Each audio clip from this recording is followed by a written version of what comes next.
Video like जरूर कर लीजिए और ऐसे वीडियो लगातार फ्री में पाने के लिए चैनल को तुरंत सब्सक्राइब कर लीजिए और बेल आइकन को जरूर टैप कर लीजिए ताकि आगे भी सारे वीडियो आपको मिलते रहे। यूट्यूब में फॉलो करते हैं तो प्लीज ये वाला फ्री टेलीग्राम चैनल जरूर ज्वाइन कर लीजिएगा। सारे नोटिफिकेशन सारे अपडेट यहीं पे आते हैं, ध्यान रखिए। नमस्कार साथियों, स्वागत है आप सभी का स्टडी फॉर सिविल सर्विसेज में। ये क्लास है हमारी इंडियन हिस्ट्री की और एनिशिएंट इंडिया में जो टॉपिक हमारा चल रहा है वो है मौर्य और मौर्योत्तर काल के प्रीवियस ईयर क्वेश्चन। ये इसकी लास्ट श्रृंखला है, उसके बाद ये टॉपिक खत्म होगा और हम शुरू करेंगे गुप्त काल। चलिए शुरू करते हैं। देखिए भाई, पहला फैक्ट है हमारे पास, मौर्य काल में व्यापारिक काफिले का प्रधान सार्थवाहक के नाम से जाना जाता था। सार्थवाहक का उल्लेख कौटिल्य के अर्थशास्त्र में किया गया है। अर्थशास्त्र में मौर्य काल के आंतरिक व्यापार का समृद्ध वर्णन मिलता है। बृहद शिलालेख संख्या 13 में 5 यवन राजाओं के नाम मिलते हैं जिन्हें जहां अशोक ने धर्म प्रचारक भेजे। ठीक है, आगे देखिए। इनमें पश्चिमोत्तर सीमा पर स्थित सीरिया का शासक एंटियोकस सेकंड था। मिस्र का शासक टॉलमी सेकंड। फिलाडेल्फस ने सिकंदरिया में एक विशाल पुस्तकालय की स्थापना की जो भारतीय ग्रंथों के अनुवाद के लिए प्रसिद्ध थी। मग या मगस सायरन तथा एंटियोकस सेकंड मैसेडोनिया का शासक था। मौर्य वंश का प्रांतीय प्रशासन व्यवस्था का संचालन शाही या राजकीय परिवारों द्वारा संचालित होता था। मौर्य काल के समय में राज्य 5 भागों में विभाजित थे। इनकी इकाई प्रांत के रूप में थी। इनके प्रशासक प्रांतपति राजकीय परिवार से नियुक्त किए जाते थे जिनको कुमार बोलते थे।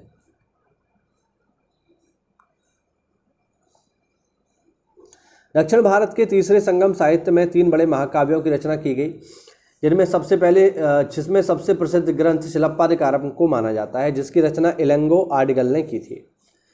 यह महाकाव्य न केवल कथनांकों की दृष्टि से हृदय स्पर्शी है परंतु कविता, संगीत, नाटक तत्वों का भी सुंदर वर्णनों से परिपूर्ण है। आगे देखिए। उड़ीसा में भुवनेश्वर के निकट धौली के शैल हाथी का शिल्प 3री ईसा पूर्व में मौर्य काल के दौरान अशोक ने बनवाया था।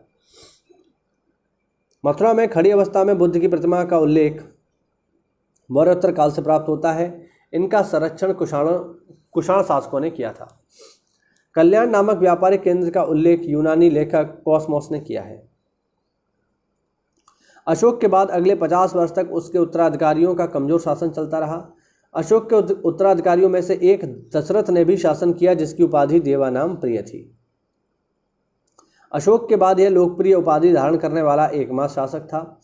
अशोक के बाद शासन करने वाला शासक कुणाल था, ध्यान रखना। दशरथ बौद्ध धर्मावलंबी था।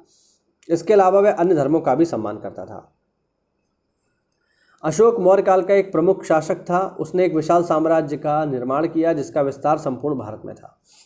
अशोक को धर्मराज की उपाधि से सम्मानित किया जाता है। अशोक ने अपने 13वें शिलालेख में 8वीं जातियों का उल्लेख किया है, ऑलरेडी हम पढ़ चुके हैं। ठीक है, आगे देखो। संगम साहित्य में कावेरी पत्तन का संबंध चोलों से है। पोहार बंदरगाह कावेरी के मुहाने पर अवस्थित था। संगम साहित्य में व्यापारी वर्ग को वेगनर कहा गया है किंतु इनकी सामाजिक प्रतिष्ठा अच्छी नहीं थी, उन्हें शूद्रों की कोटि में रखा गया था। वेल्लार कृषक वर्ग तथा पुलयन दस्तकार वर्ग को कहते थे। शुंग कला का केंद्र बौद्ध गया, सांची तथा भरूच था। शुंग काल में पशु अंकन मौर्य काल की तरह राज के रूप में कम तथा सामाजिक महत्व तथा धार्मिक दृष्टिकोण से ज़्यादा किया जाता था। इस काल में शिल्पी की कल्पना के भी दर्शन मूर्तियों द्वारा प्राप्त होते हैं। यह सभी संगमकालीन समाज के वर्गों के अंतर्गत आते थे। इसके अलावा वेल्लार शुड्डम भी था। शुड्डुम भी था। अच्छा, वेल्लार कौन है? किसान वर्ग तथा शुड्डुम है ब्राह्मण तथा बुद्धिजीवी वर्ग। चलिए आगे देखें। कार्यकाल प्रारंभिक चोल राजाओं में सर्वाधिक महत्वपूर्ण शासक थे। इसने चोलों की राजधानी पोहार, जिसे कावेरीपट्टम भी कहते हैं, इसकी स्थापना की। इसने अपनी राजधानी उरैयूर से कावेरीपट्टम स्थानांतरित कर दी। कार्यकाल 7 स्वरों का ज्ञाता था तथा वैदिक धर्मानुयायी था। शिलप्पादिकारम को तमिल साहित्य के प्रथम महाकाव्य के रूप में जाना जाता है। इसका शाब्दिक अर्थ है नुपुर की कहानी। इसकी रचना इलंगो आदिगल ने की थी। इसी ग्रंथ में पत्नी पूजा का उल्लेख मिलता है। यहीं से समाज का मातृ सत्तात्मक व्यवस्था से पितृ सत्तात्मक व्यवस्था की ओर परिवर्तित होने का संकेत मिलता है। आगे देखो जल्दी से, लास्ट पॉइंट। सिर विहीन कनिष्क की प्रसिद्ध प्रतिमा मथुरा से प्राप्त हुई है। कनिष्क के समय में ही अंतिम बौद्ध संगीति का आयोजन कश्मीर में हुआ। नेहपान छहरात वंश का सबसे प्रसिद्ध शासक था। उसके सिक्के अजमेर नासिक क्षेत्र में मिलते हैं। ये चांदी व तांबे के हैं। ये सिक्के निश्चित मानक के हैं। उस समय में सोने तथा चांदी के सिक्के की विनिमय दर 1:25 थी। नेपाल के अमात्य आर्यमन का एक अभिलेख जुन्नार पूना से मिलता है। अगला फैक्ट देखिए, सातवाहन युगीन समाज वर्णाश्रम पर आधारित था। ठीक है, हाँ जी। परंपरागत 4 वर्णों ब्राह्मण, क्षत्रिय, वैश्य, शूद्रों में ब्राह्मणों का स्थान सर्वोपरि था। सातवाहन नरेश स्वयं ब्राह्मण थे। नासिक प्रशस्ति में गौतमी पुत्र को अद्वितीय ब्राह्मण कहा गया। इस पॉइंट को हम पढ़ चुके हैं।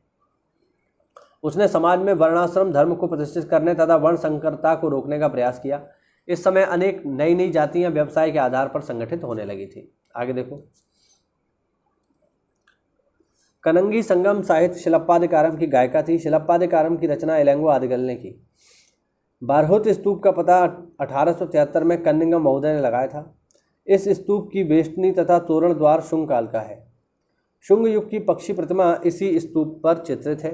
इसके अतिरिक्त यक्षिणी प्रतिमा वृक्ष आलिंगन करती हुई महिला का दृश्य भी महत्वपूर्ण चित्र है। इसी के साथ ये टॉपिक हुआ हमारा समाप्त। ठीक है, अब इसमें एक पॉइंट और रह गया गुप्तों से पहले, उसको हम और देखेंगे, वो है कुषाण। और फिर फाइनली जो है हमारा मौर्योत्तर काल है पूर्णतः खत्म होगा।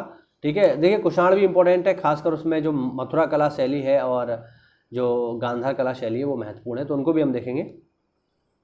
उसके बाद ये टॉपिक खत्म होगा। तो अगर कोई डाउट हो तो कमेंट के माध्यम से पूछिए। मिलते हैं अगली क्लास में, तब तक के लिए जय हिंद, जय भारत, वंदे मातरम।